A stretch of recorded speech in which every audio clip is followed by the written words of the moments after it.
vous ne pouvez pas servir à la fois Dieu et l'argent. Luc 16, 1 à 13. Excellences, mes seigneurs les évêques, chers frères et sœurs dans le Seigneur, l'Église et famille de Dieu, qui est en République démocratique du Congo, dédie ce 25e dimanche du temps ordinaire à la prière pour la paix, en célébrant la première journée nationale de la justice et de la paix. Si nous sommes revêtus aujourd'hui de blanc, théoriquement, nous devrions tous être en blanc.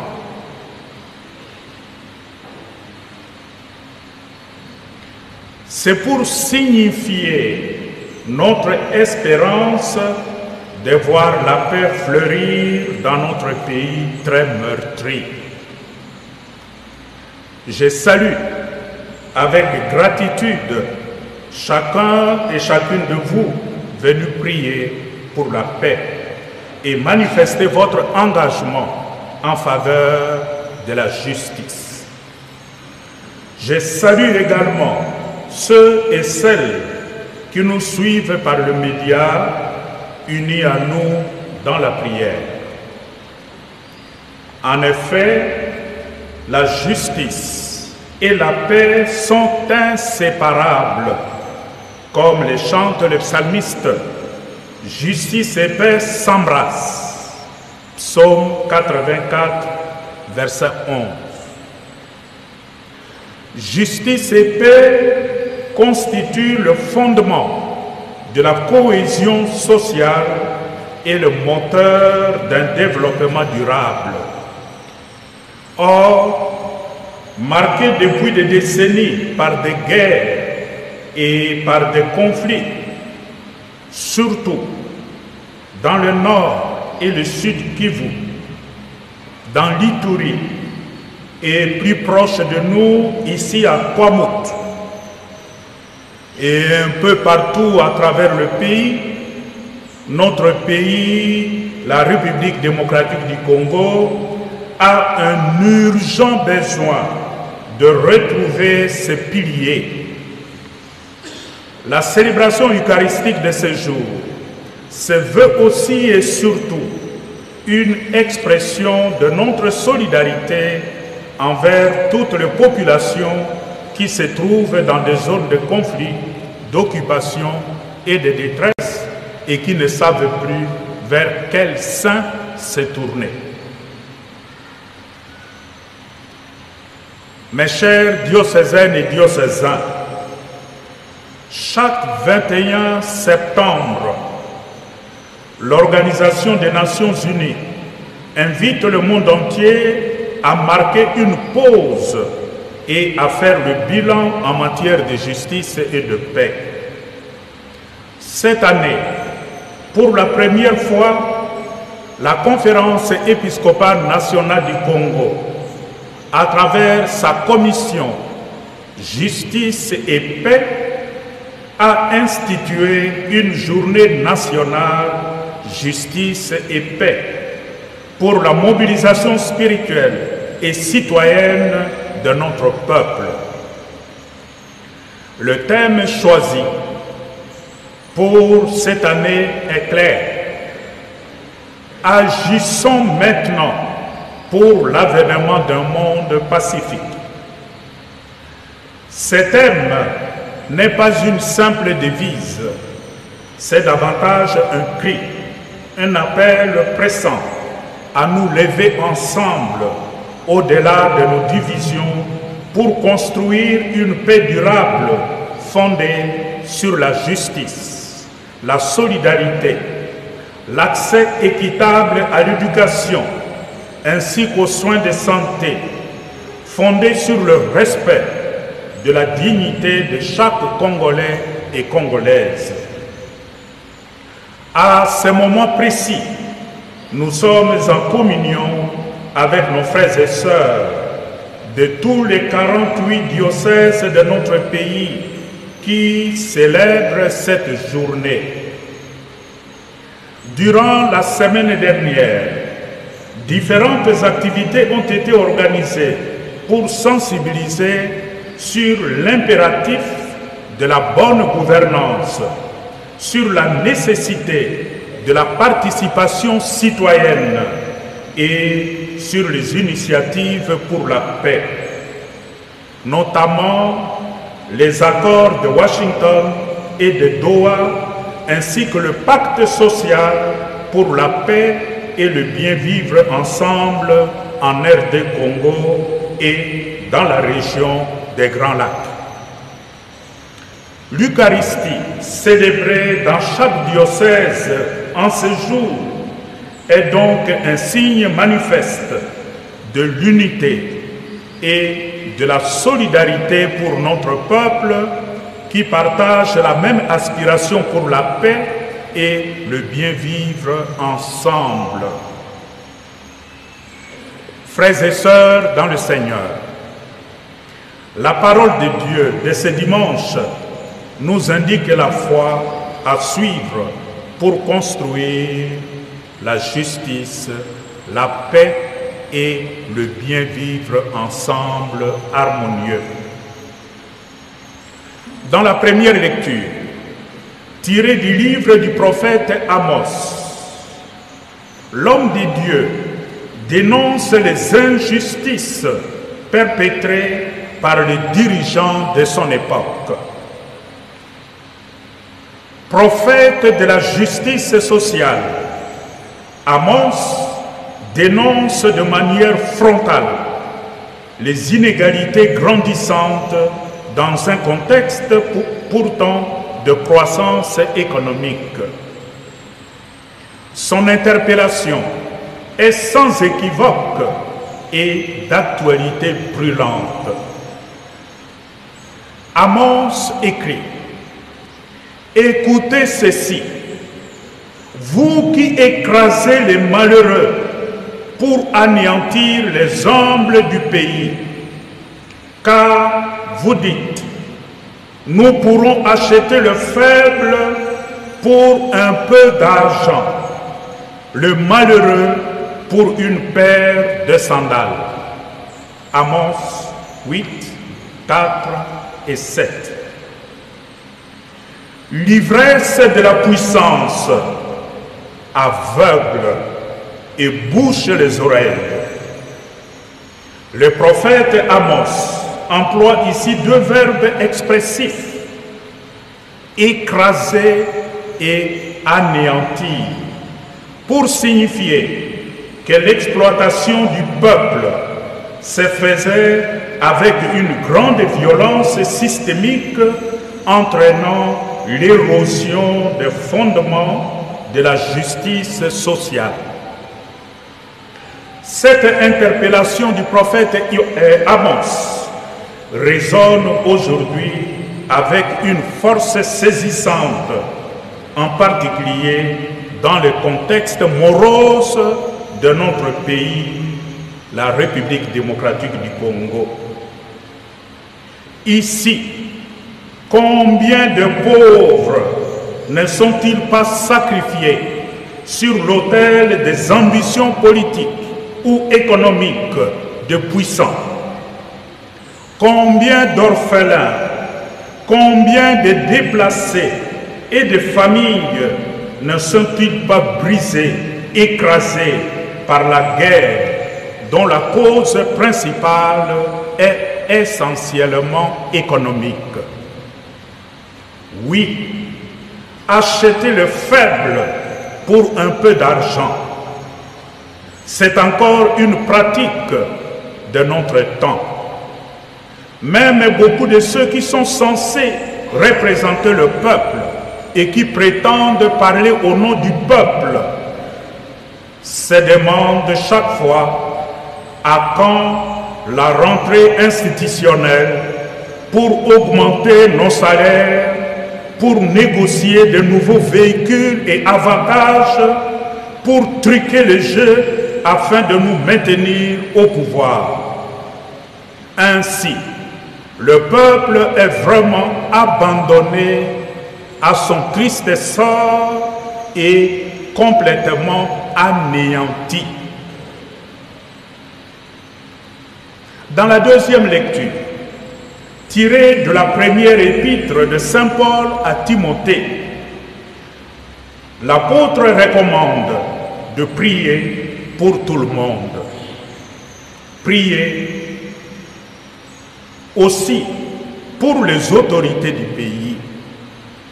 Saint Paul exhorte en ces termes: Bien-aimés, j'encourage avant tout à faire des demandes, des prières, des intercessions et des actions de grâce pour tous les hommes, pour les chefs d'État et tous ceux qui exercent l'autorité.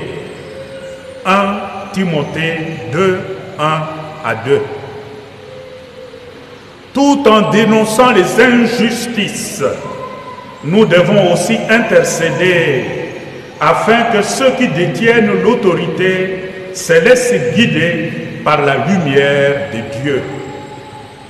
Cette invitation est la preuve que la justice et la paix, avant d'être le fruit de l'action politique, sont avant tout des dons de Dieu.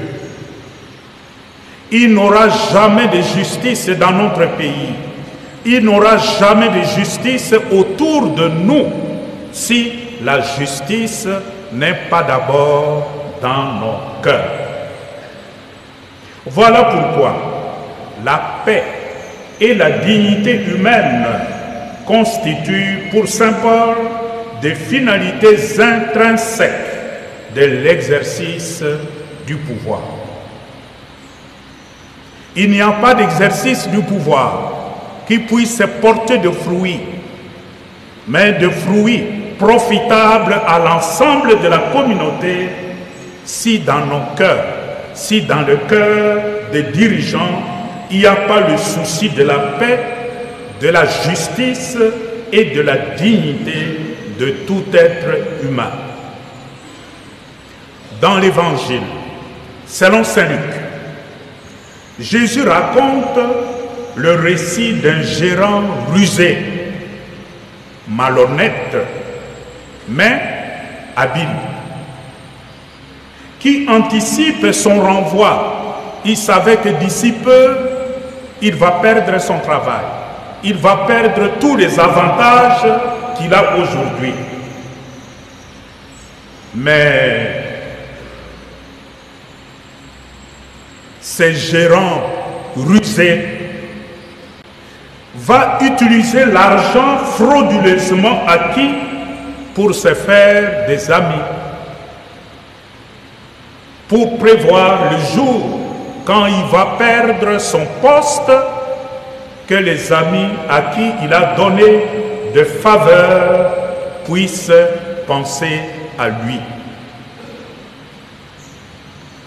Curieusement, à la fin de ce récit, Jésus donne la leçon morale suivante. Faites-vous des amis avec l'argent malhonnête. Celui qui est digne de confiance dans la moindre chose est digne de confiance aussi dans une grande. Luc 16, 9 à 10. Il s'agit ici d'utiliser la richesse et le pouvoir au service du bien-être collectif, de la justice, de la solidarité et de la paix. Ces bons usages commencent par de petites fidélités, celles de la parole donnée, du respect des accords, de la gestion transparente des biens de la communauté, etc. Si déjà nous sommes faux dans les petites choses, nous serons nécessairement aussi faux dans les grandes. Frères et sœurs dans le Seigneur, en priant aujourd'hui pour la paix et la justice, nous implorons le Seigneur pour que ceux qui dirigent le Congo ne soient pas sourds ni aveugles face aux cris et aux détresses de la population. Nous prions également pour tous ceux qui souffrent à cause des injustices et des insécurités. Notre pays saigne de partout, mais surtout dans le nord et le sud du Kivu, dans l'Ituri et dans le plateau de Bateke, ici à Kwamoutou, et une partie de Kinshasa. Des familles pleurent et continuent à enterrer des victimes de conflits. Notre jeunesse s'exile faute d'avenir. Nous prions enfin pour que chaque fils et chaque fille de cette grande nation s'implique dans la recherche de la paix et de la justice. La paix et la justice se construisent. Et si nous ne nous engageons pas pour la paix et la justice, la paix et la justice ne seront jamais avec nous. Nous devons nous impliquer. La paix se construit, la justice se construit. Mais la prière à elle seule ne suffit pas. Saint Augustin n'a-t-il pas raison lorsqu'il affirme que Dieu qui nous a créés sans nous ne nous sauvera pas sans nous? C'est bien de prier pour la paix, pour la justice. Mais cette paix est avant tout un don de Dieu et doit être cultivée dans nos cœurs. Nous devons devenir des hommes et des femmes de paix. Et cette paix doit se vérifier dans toutes nos relations les uns avec les autres.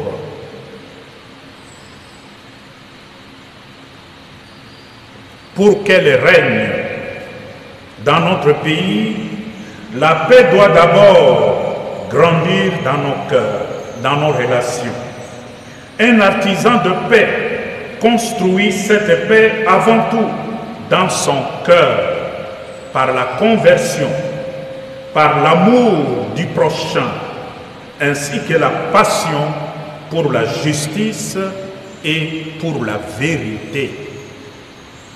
Sans ce travail intérieur, tout projet de paix risque d'être fragile et illusoire. Bien plus, la paix ne viendra pas seulement des armes déposées, mais aussi de la justice rendue, de la gouvernance réformée, de la fraternité vécue. Comme le dit le pape François dans Fratelli Tutti, il n'y a pas de paix sans une réelle justice. Il n'y a pas de justice sans une culture du soin et de la solidarité.